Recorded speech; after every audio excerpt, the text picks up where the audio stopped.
lifetime of general practice, Sheila and I decided to hang up our stethoscopes, become grey nomads and take off on the big lap. A few months later, and having christened our caravan Matilda, hence the name for our video log, the day finally came for us to set off.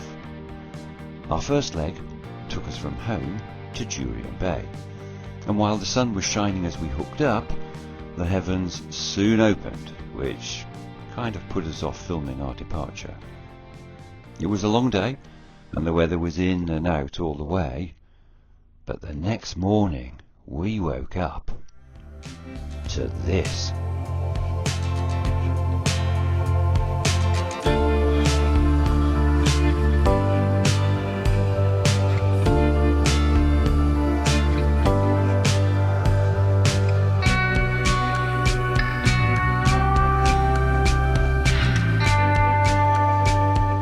Jurien Bay sits in the traditional lands of the Noongar people, but was named by a French expedition in true European style after a French naval administrator, Charles-Marie Jurien.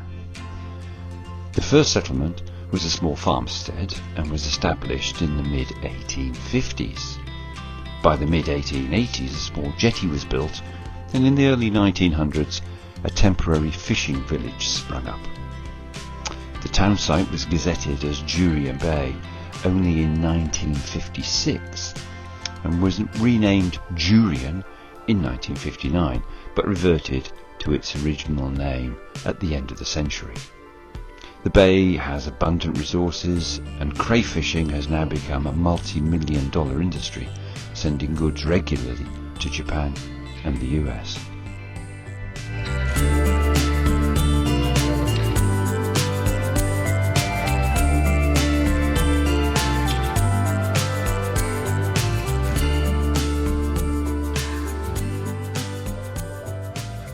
So, welcome to Jurien Bay, population 1500, although there's quite a bit more than that here at the moment.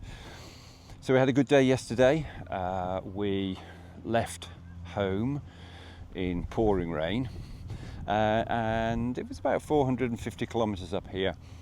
Took us about 7 hours, had some regular breaks, and obviously we've done the journey up to Perth countless times, but once we got north of the city we were breaking new ground, and the scenery was fantastic. It was rolling hills, and the view along Indian Ocean Drive really was at times quite stunning. But that was nothing compared to what was waiting for us at the Pinnacles. This geological feature in Nambang National Park is about 30 kilometres south of Jurien Bay.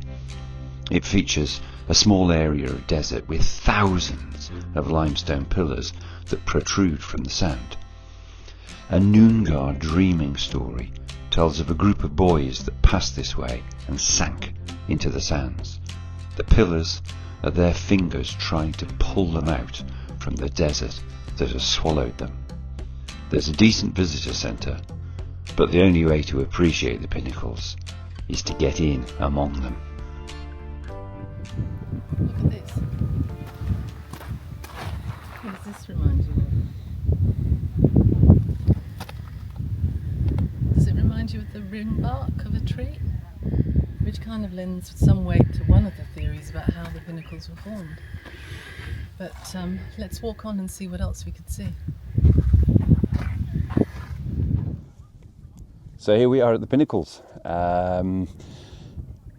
It's actually quite incredible how these things are formed. There are 3 different theories as to exactly what happened here, and no one can quite agree. One idea is that this was just a limestone plateau and that everything in between has just eroded with water and wind, but I have to say that feels pretty unlikely.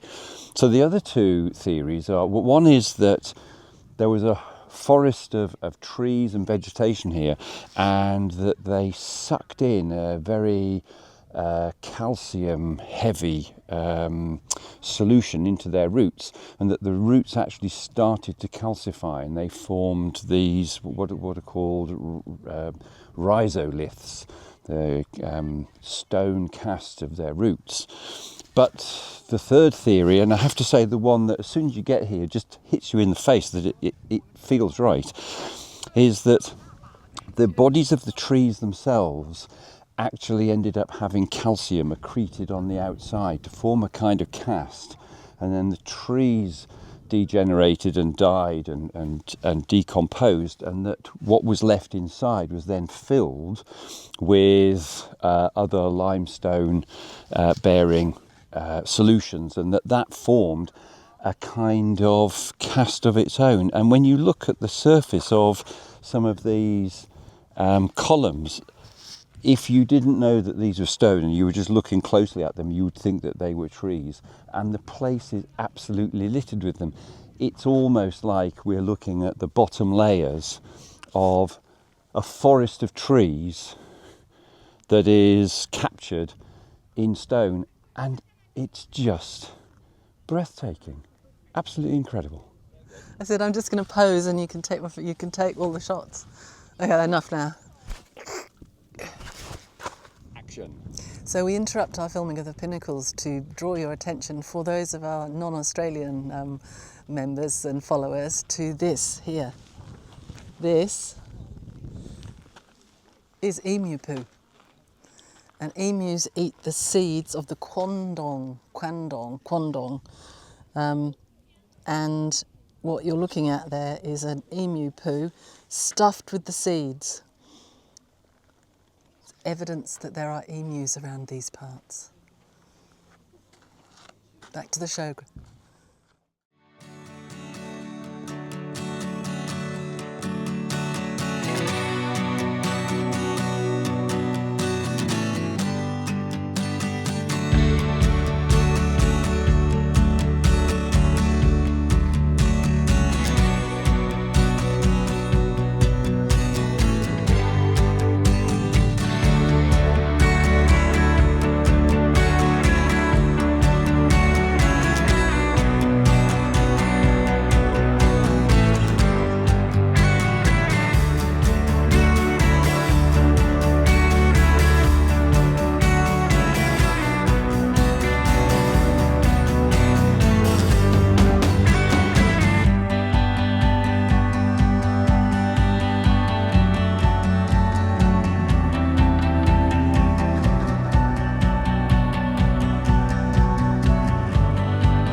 Bonus was waiting for us on the way back from the pinnacles. We dropped into Cervantes, a small settlement on the coast, but finding little of note, we stopped at the nearby Lake Thetis. The gusting wind made our pista camera completely inaudible, but what you're looking at here are things called stromatolites. Those circular rocks are living colonies of the first life forms on Earth. For 3 billion years, cyanobacteria were pretty much the only living thing on the planet. It was them that first pumped oxygen into our atmosphere and gave rise to every organism alive today. Outcompeted by their more aggressive descendants, they're now extinct, apart from 5 or 6 sites worldwide, of which this is one. Protected from predators by the hypersaline waters of the lake, the bacteria form mats that produce a kind of glue that captures sand and cements it together. Then another layer forms, and another. They compact over time, giving rise to rocks which grow around a foot every 1,000 years. What we're looking at here is living rock.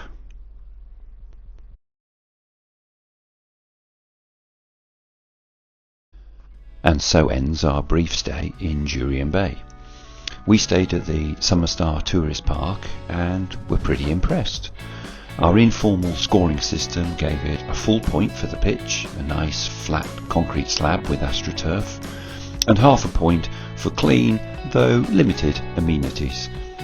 Perfect location, literally a 2-minute walk from the jetty, scored a full point, and $70 a night for power and water with a high-end general feel gave it another 2. So 4.5 stars out of 5, and we'll definitely be back.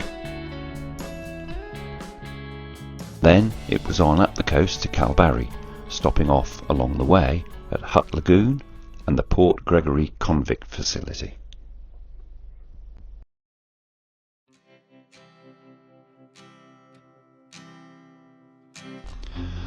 Hut Lagoon is about 50 minutes drive south of Calbarry. 14 kilometres long, it's separated from the sea by a land bar. Evaporation means that the lagoon is below sea level, and seepage of seawater through the sandbar prevents it from drying out and constantly replenishes the hypersalinity. The waters are toxic to all but a few extremophile algae that produce large quantities of carotenoids, and giving rise to a stunning display of colour that ranges from orange to bubblegum pink depending on the season.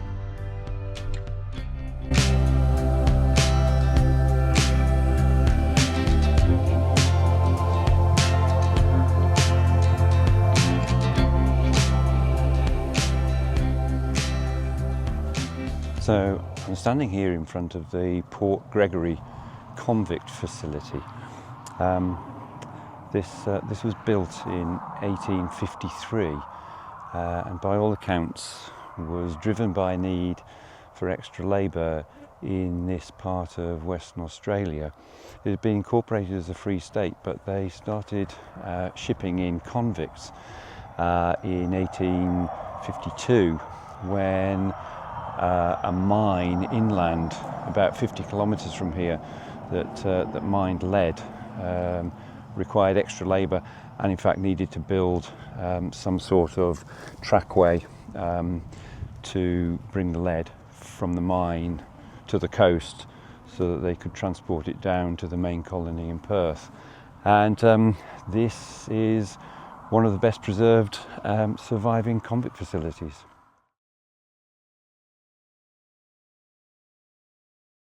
It's sobering to think that this single room was home to 80 convicts bunked here in hammocks.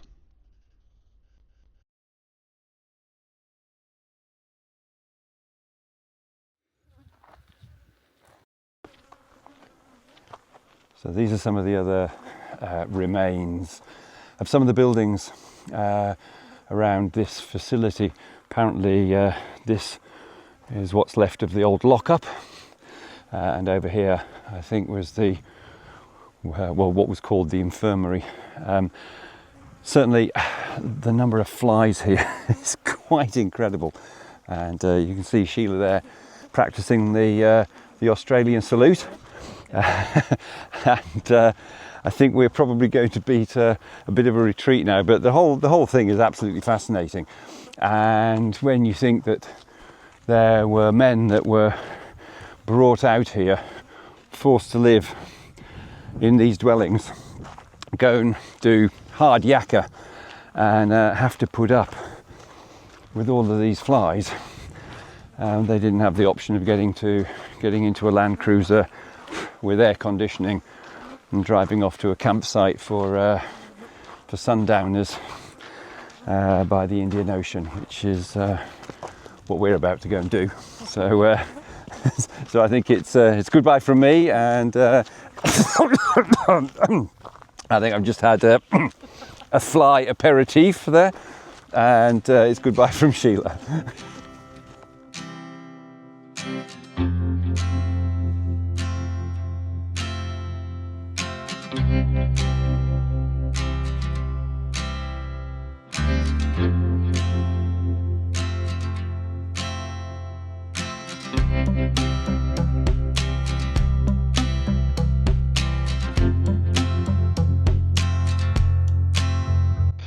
And so we arrived in Calbarry for that sundowner. Population 1200, and sitting in the ancestral lands of the Nanda people, lying at the mouth of the Murchison River, it became a popular fishing and tourist spot in the 1940s, before the town was fully gazetted or recognised by the state government in 1951. There's clearly a lot of civic pride here, and while we were there, many locals were out with the fire department conducting controlled burns of the surrounding bush to reduce fire risk into the dry season.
And after a night's rest, we headed off to the Murchison Gorge.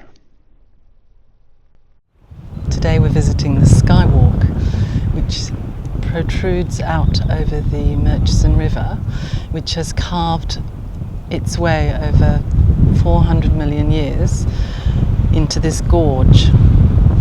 And there are plants growing on the sides of these gorges which are unique to this area, many others that are rare, but some that are only found here. It's hard to actually even standing here, it's hard to really feel the scope of this place. It's just incredible. It's a little bit windy, but that's quite nice because the ubiquitous flies are staying away. You can just see the way the river sweeps round. There's another bit over there. It sort of curves around in a big S shape, meandering its way, heading towards the river, towards the sea, going that way in a similar formation.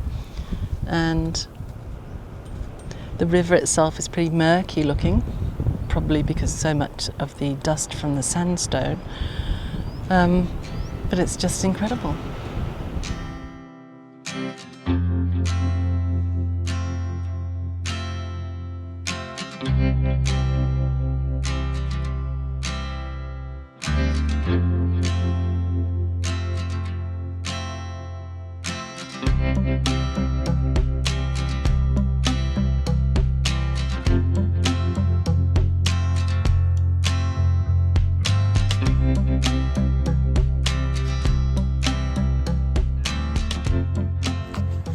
So, some millions of years ago, when the arthropods were first emerging from the swamp and invading the land for the first time, there was an ancient bug, a creature called a eurypterid, which looks a little bit like a large cockroach. And we're talking the size of a small dog here. And there are some tracks here which are thought to be the tracks made by a eurypterid as it moved from one puddle through the mud to another, and it's left its tracks. The conditions were such that the mud must have dried up and eventually formed some sort of stone, and this little eurypterid's tracks are here, its little footprints are here, millions of years later. So 400 million years old footprints by a eurypterid.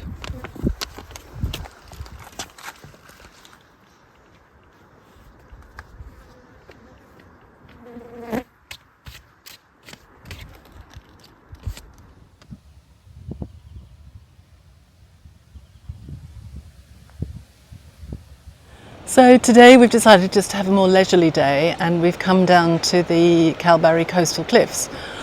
And we're having a little walk. It's not very far, but it is actually quite challenging. But we don't notice the challenge because it is just absolutely incredible. So we've just come down to the sea.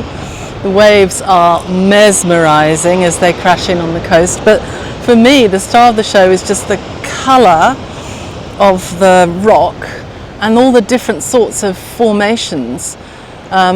There's a couple of information boards. You know me, I never pass an information board, and so I know that some of the rock formations are caused by ancient, or in ancient times rather, organisms burrowing out some shelter from the wave action. But there's others here that just are incredible. So some that look like sort of the sand of the ripples of water makes on sand. There's some over there that look like honeycomb. There's all this incredible red colour. I've never been to Mars, but I imagine that this is what it might look like. There's great shelved areas that look like a quarry, but the sign says that this was caused by the sea and that the sea level was much higher than this eons ago. And the same thing is happening now down by the Murchison River. So we're just going to enjoy our walk along here and maybe get some more footage of other things, because once again it's absolutely staggering. And here are the Zeitdorp Cliffs, named after the Dutch East India Company ship that was wrecked here in 1712. No rescue mission was sent, but some local traditions suggest that survivors of the wreck joined Aboriginal groups. Genetic research is ongoing. And so to our camping corner for the anchorage at Calbarry.